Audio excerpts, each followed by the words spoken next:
Hello my dear student, once again आपल्या सर्वांचं स्वागत एका नवीन व्हिडिओ सेक्शनमध्ये.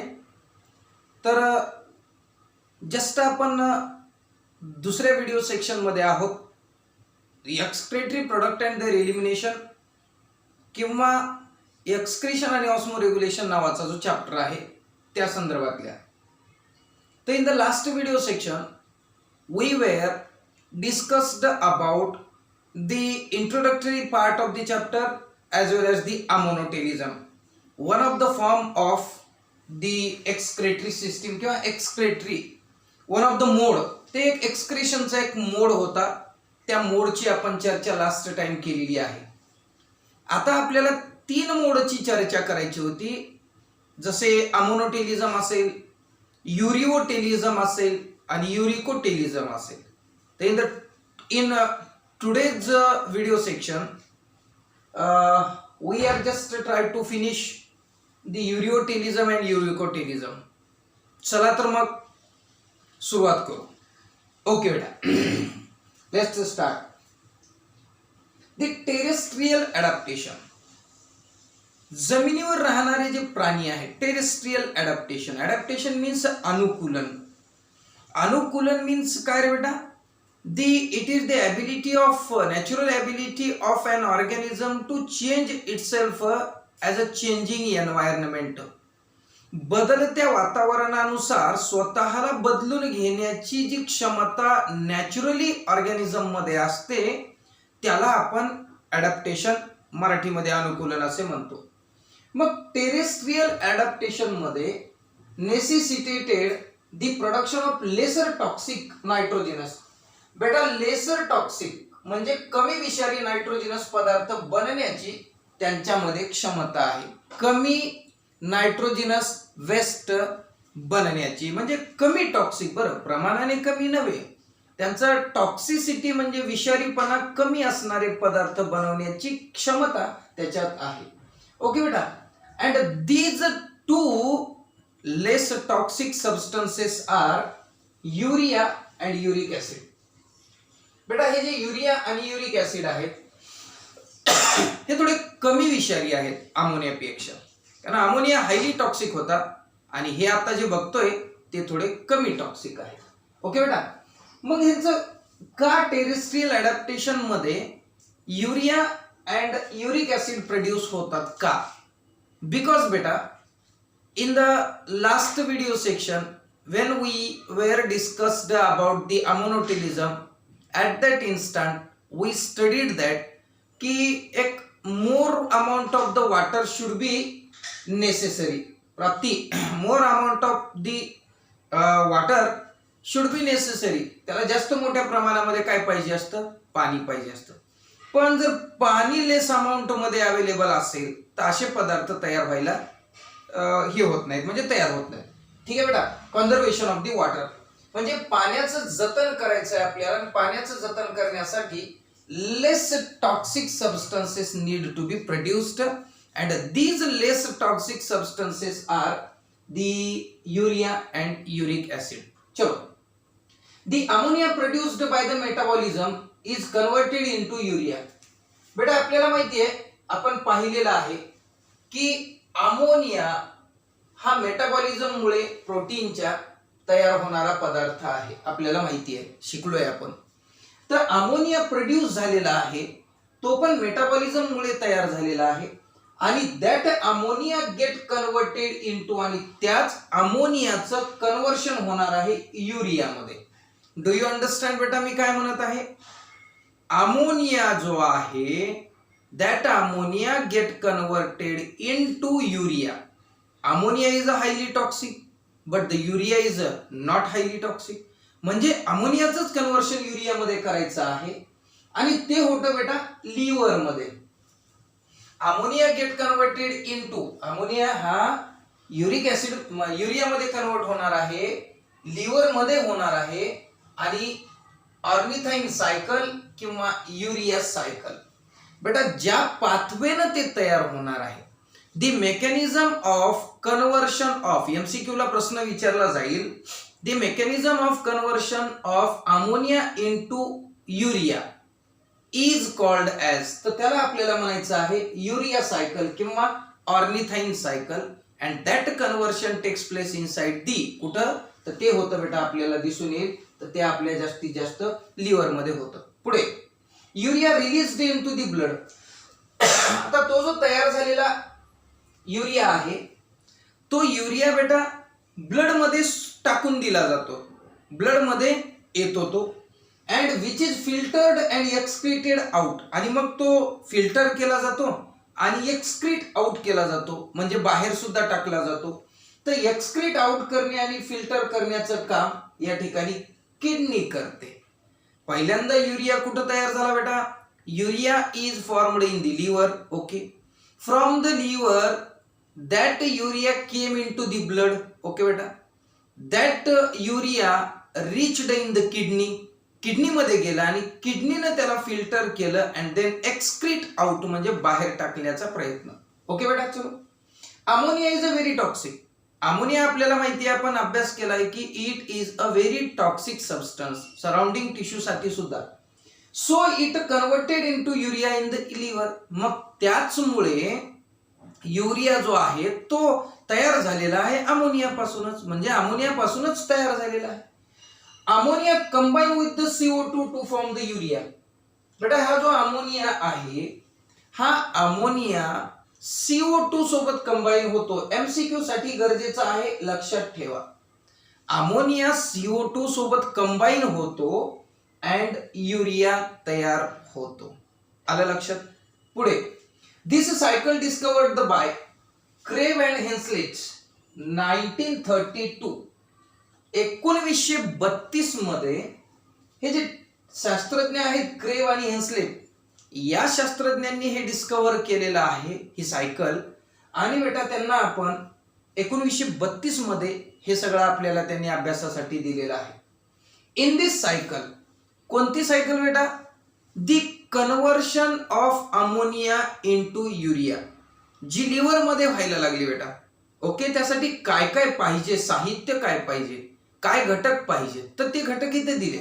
Example, in this cycle 2 molecule of NH3, अमोनियाचे 2 molecule, 1 molecule of CO2 and बेटा 3 molecule of ATP, ॲडिनोसिन triphosphate, ज्याला आपण एनर्जी रिच मॉलिक्यूल म्हणतो. ते मॉलिक्यूल 3 पाहिजे, CO2 1 पाहिजे आणि 2 काय पाहिजे बेटा, NH3 म्हणजे अमोनिया पाहिजे. या तिघांचं कॉम्बिनेशन झाल्यानंतर रिझल्टिंग सबस्टन्स जो प्रोड्यूस होतो, that resulting substance is nothing but the urea. आलं लक्षामध्ये बेटा. H2NCO NH2 हे त्याचा काय फॉर्म्युला आहे असं आपण म्हणू. तर अशा पद्धतीनं हे थोडंसं नीटच्या दृष्टीनं, सीईटीच्या दृष्टीनं अतिशय महत्वाचं आहे. कॉम्पिटिटिव्ह टाईप ऑफ एक्झाम मध्ये असे प्रश्न थोडेसे जोरदार असतात. तर बेटा एकदम छान पद्धतीने ह्याच्याकडे तुम्ही लक्ष द्या, नक्कीच तुम्हाला हे मदत करणार आहे. नंतर जाऊ पुढे इकडं. It is energy requiring process.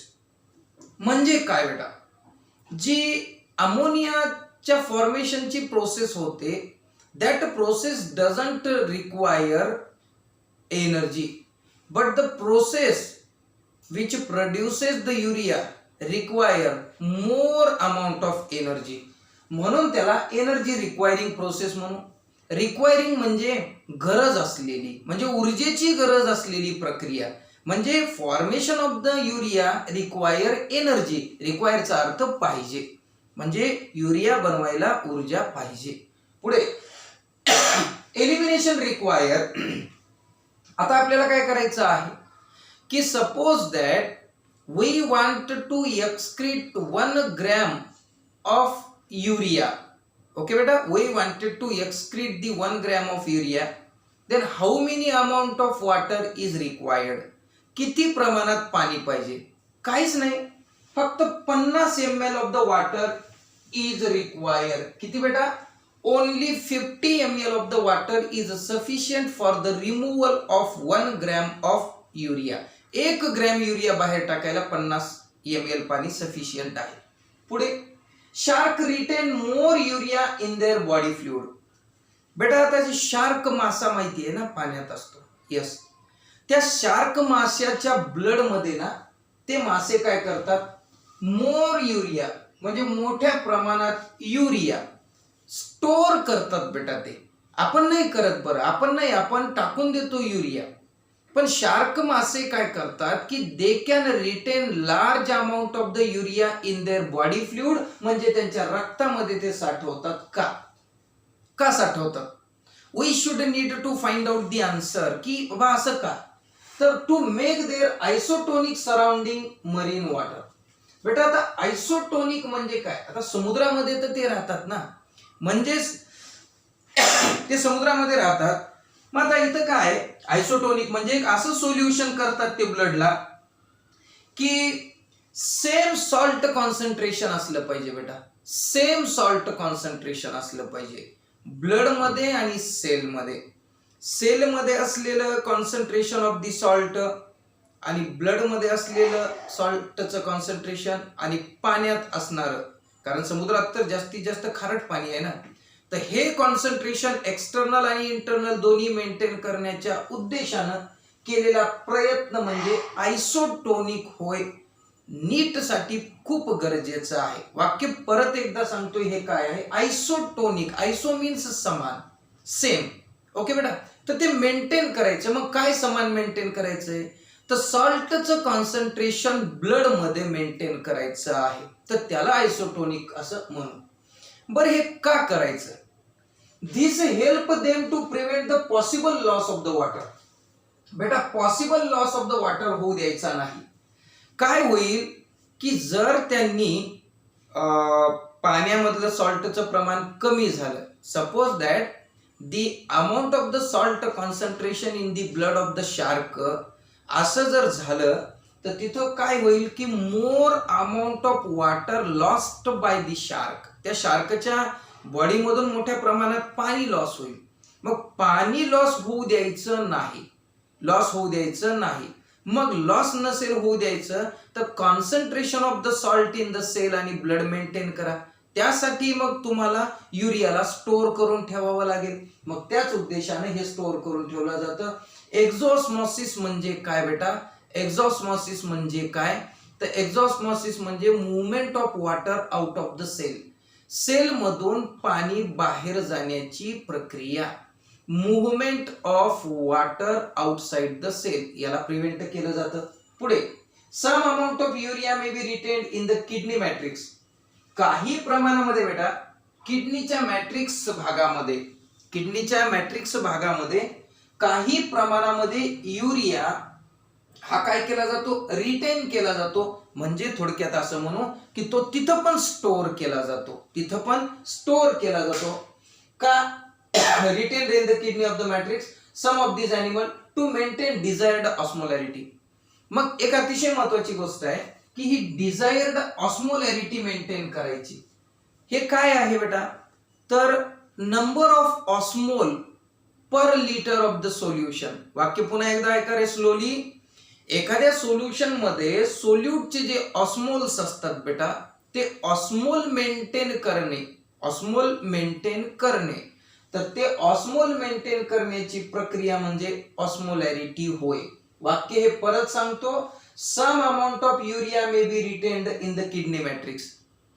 काही प्रमाणामध्ये युरिया जो आहे तो किडनीच्या मॅट्रिक्स मध्ये, मॅट्रिक्स मीन्स इनर साइड, त्या मॅट्रिक्स मध्ये काय केला जातो बेटा, पकडून ठेवला जातो, स्टोअर करून ठेवला जातो. कुणाच्या, of some of this animal, काही एनिमलच्या मध्ये. आणि मग का ठेवतात ते एनिमल, कारण ऑस्मोलॅरिटी डिझायर्ड म्हणजे अपेक्षित असणारी ऑस्मोलॅरिटी मेंटेन करण्यासाठी गरजेचं असतं. पुढे उदाहरण दिले, टेरेस्ट्रियल एनिमल्स आहेत बेटा. टेरेस्ट्रियल याने भूचर, जमिनीवर राहणारे. उदाहरणामध्ये फ्रॉग असेल, टर्टल कासव असेल बेटा, टोड्स म्हणजे असेल, मॅमल सस्तन प्राणी असतील, मरीन फिश असेल बेटा, समुद्री मासे. तसेच टेरेस्ट्रियल एम्फिबियन म्हणजे जे एम्फिबियन आहे, जे उभयचर प्राणी आहेत, जे जमिनीवर राहतात, त्यांच्यामध्ये सुद्धा अशा पद्धतीचं मेकॅनिझम मुलांना आणि मुलींना आपल्याला झालेलं बघायला मिळतं. तर this is the, I hope that की this is the information of the ureotelism and it is sufficient to clear all your concept. आपल्या सर्वांचे कन्सेप्ट क्लिअर करण्यासाठी सफिशियंट अशी अमाऊंट ऑफ इन्फॉर्मेशन आहे. ठीक आहे बेटा, तर आपण आता जाणार आहोत आणि बघणार आहोत, चर्चा करणार आहोत युरिकोटिलिझमच्या संदर्भामध्ये.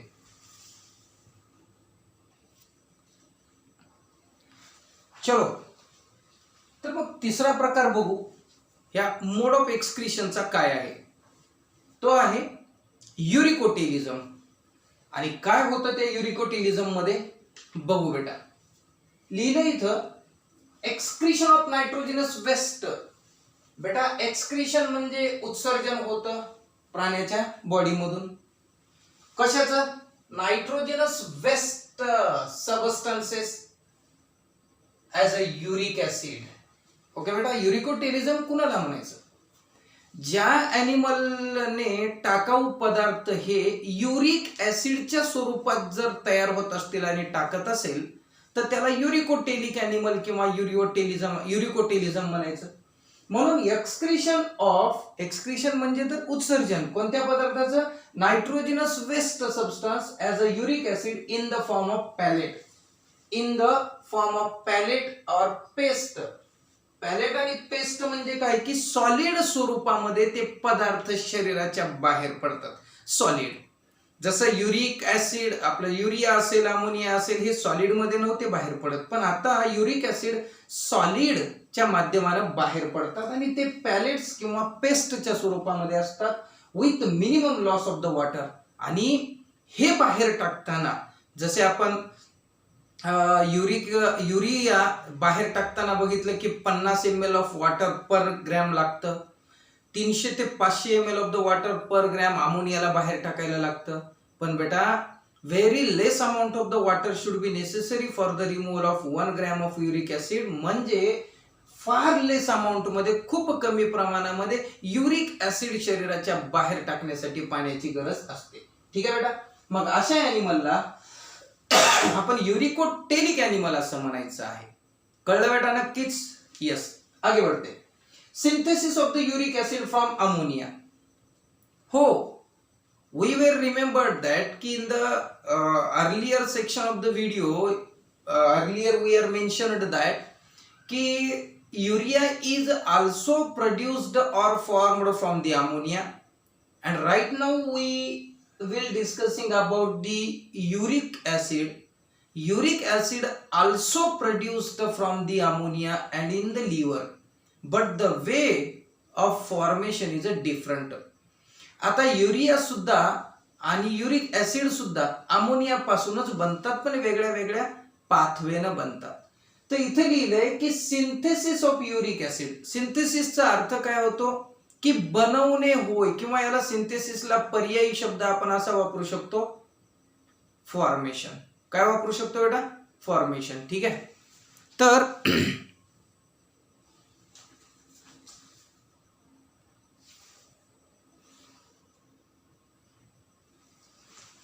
फॉर्मेशन जे आहे ते फॉर्मेशन मुलांनो आणि मुलींनो कसं होतं बेटा ते? तर युरिक ऍसिड फॉर्मेशन किंवा synthesis of the uric acid होतं ते पण from the ammonia takes place in the liver by inosinic pathway. बेटा ज्या पाथवेच्या माध्यमाने ammonia get converted into uric acid, ammonia uric acid मध्ये कन्वर्ट होतो, त्या पाथवेला आयनोसिनिक पाथवे असं म्हणायचं. आणि it also takes place inside. कुठे होतं हे सुद्धा लिव्हर मध्ये झालेलं दिसून येतं. पुढे बेटा next, it is insoluble in water. पाण्यामध्ये विरघळणारं नाही. युरिक ऍसिड कांट डिझॉल्व और insoluble in the water. Water मध्ये ते सोल्युबल नाही, अविद्राव्य आहे, अविद्राव्य, विरघळत नाही. पुढे it requires negligible amount of H2O. निग्लिजिबलचा मराठीमध्ये अर्थ होईल बेटा की आपण त्याला असं म्हणू की नगण्य स्वरूपामध्ये पाणी लागणार आहे.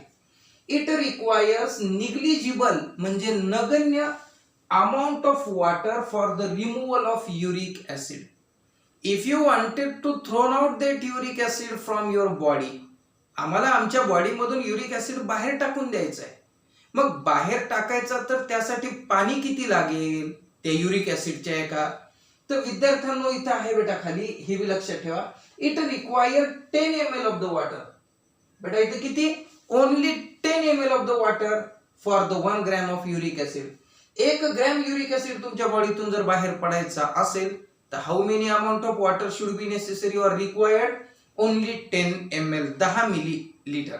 ओके बेटा पुढे, in human and other mammals. Mammal कोणाला म्हणायचं, अरे सस्तन प्राणी होय, आम्ही त्यातच येतो ना, other mammal. Human and other mammal small quantity of uric acid is formed. बेटा ह्युमन मध्ये आणि दुसऱ्या मॅमल्स मध्ये युरिक ऍसिडचं जे फॉर्मेशन आहे ते स्मॉल क्वांटिटी मध्ये आहे, म्हणजे मोर अमाऊंट मध्ये युरिक ऍसिड तयार होत नाही. मग फायनली एक गोष्ट स्टडी करताना लक्षात आली असेल की आम्ही कशात मोडतो. We are means the human being is involve in, किंवा human being show dash dash type of mode of excretion. तर आम्ही युरिकोटेलिझम मध्ये येतो का अमोनोटेलिझम मध्ये का युरिओटेलिझम मध्ये, तर आम्ही येतो युरिओटेलिझम मध्ये. तर तिथं मॅमल्स लिहिलेलं आहे उदाहरण. ठीक आहे पुढे, it is produced in the body. आता युरिक ऍसिड जे आहे ना बेटा, ते युरिक ऍसिड बॉडीमध्ये प्रोड्यूस होणार आहे, पण ते कशापासून होतं ते लक्षात घ्या. Uric acid produced in the body by breakdown of, breakdown होणार आहे बेटा प्युरिन आणि पायरिमिडिन. बेटा हे नायट्रोजनस बेसिस आहेत. आपल्या सगळ्यांना माहिती आहे की when we are studied about और studying about the DNA RNA genetic मटेरियलचे आम्ही स्टडी करतो, at that instant we can understand the exact meaning of the word pyrimidine आणि प्युरिन्स काय आहेत. These are the nitrogen basis आहेत बेटा ते, आणि हे नायट्रोजन बेसिसचं ब्रेकडाऊन होतं म्हणजे तुटतात ते. Do you understand, they are joined with each other, with other molecule, other atom by various type of bonds. वेगवेगळ्या बॉन्डच्या माध्यमानं ते एकमेकांना चिटकलेले आहेत. बॉन्ड त्यांच्यामध्ये केमिकल बॉन्ड्स आहेत, आणि बेटा these chemical bonds are broken down. ते बॉन्ड्स तुटतात, तुटल्यानंतर त्याच्यापासून नवीन पदार्थाची निर्मिती होते, आणि that newly formed substance is uric acid आहे. ओके बेटा, basis of the nucleic acid. चला, न्यूक्लिक ऍसिड तयार होतात. त्यानंतर it is a less toxic. बेटा आता आम्ही काय बघतोय सध्या, आम्ही याच्या अगोदर बघितलेलं अमोनिया हायली टॉक्सिक होता. त्याच्यानंतर second one is a urea, is a less toxic होता, पण this is more less toxic असं म्हणू आपण. थोडासा जास्त मोठ्या प्रमाणात लेस टॉक्सिक आहे आणि हार्मलेस आहे. हार्मलेस म्हणजे कळतं ना, definitely it couldn't have any kind of harm on the body और सराउंडिंग टिश्यू. आजूबाजूच्या टिश्यू मध्ये वगैरे कुठलाही ह्याचा जर स्टोअर झालं, हे रिटेन झालं जास्त काळपर्यंत आपल्या बॉडीमध्ये, तर it can't be a harm to your body और युअर टिश्यू और ऑर्गन. ऑर्गनला, टिश्यूला, सेलला ह्याचा काही धोका नाही. पुढे आता काही एक्झाम्पल्स दिलेले आहेत बेटा की हे अशा पद्धतीचं युरिक ऍसिड कुणाच्या मध्ये तयार होतं. तर बेटा these are produced in, example land snail, ज्याला मराठीमध्ये आपण गोगलगाय म्हणतो. Number 2 reptiles. रेप्टाइल्स मीन्स सरपटणारे प्राणी आहेत बेटा. Those animal which are living on land, लँडवर राहतात आणि सरपटतात बेटा ते. नेक्स्ट आहे बर्ड, पक्षी. नेक्स्ट आहे टेरेस्ट्रियल इन्सेक्ट. आता जे इन्सेक्ट जमिनीवर राहतात, कीटक, कीटक जे कीटक जमिनीवर राहतात, मोस्टली असे कीटक बेटा युरिक ऍसिड प्रोड्यूस करतात. तसेच लिझार्ड असेल, स्नेक असेल इत्यादी.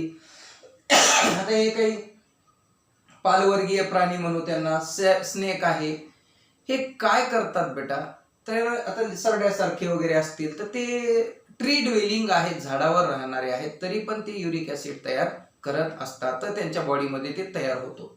मग एवढी उदाहरणं आपल्याला गरजेची आहेत. ती उदाहरणं आपण लक्षात ठेवायची. नीट सीईटी साठी 100% अशी उदाहरणं विचारण्याचे चान्सेस असतात. ठीक आहे बेटा.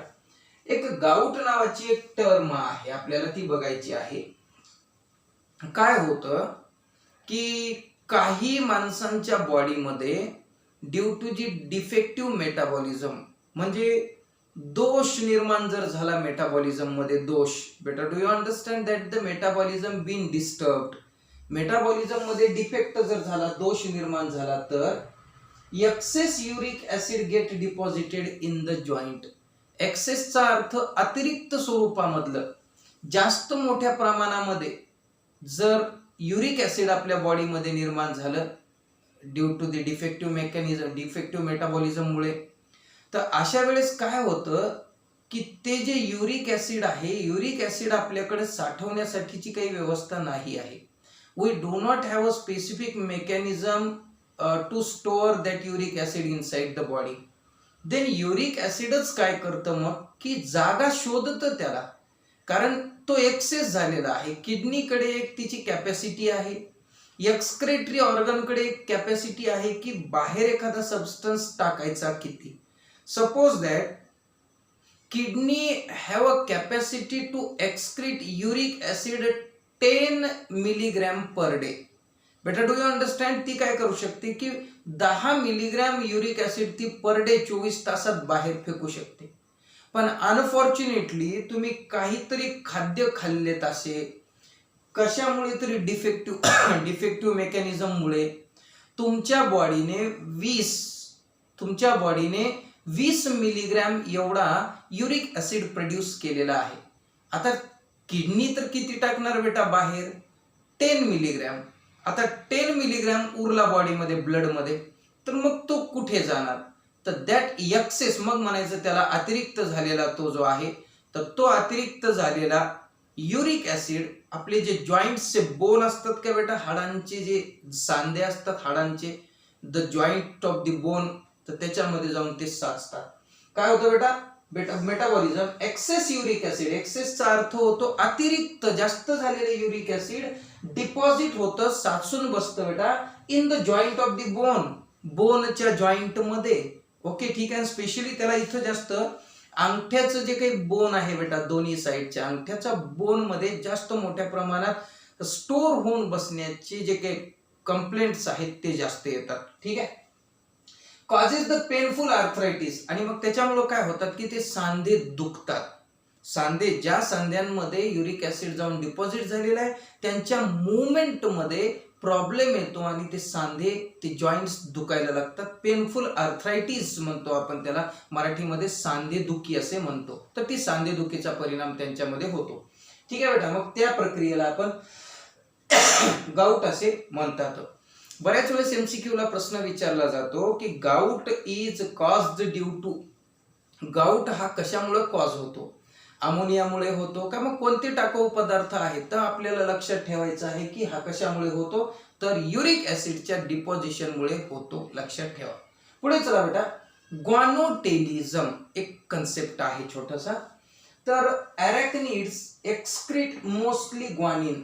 अरॅक्निड्स म्हणजे कोणते, तर ते बेटा ज्याच्यामध्ये स्पायडर येतात. स्पायडर म्हणजे हे आपल्या घरामध्ये ज्याला आपण काय म्हणतो थोडक्यामध्ये की झळमट निर्माण करणारे जे आहेत, उदाहरणामध्ये आपण त्याला कोळी म्हणतो, असे ते कोळी असतात, तर ते निर्माण करणारे जे आहेत बेटा त्यांना आपण स्पायडर असे म्हणतो.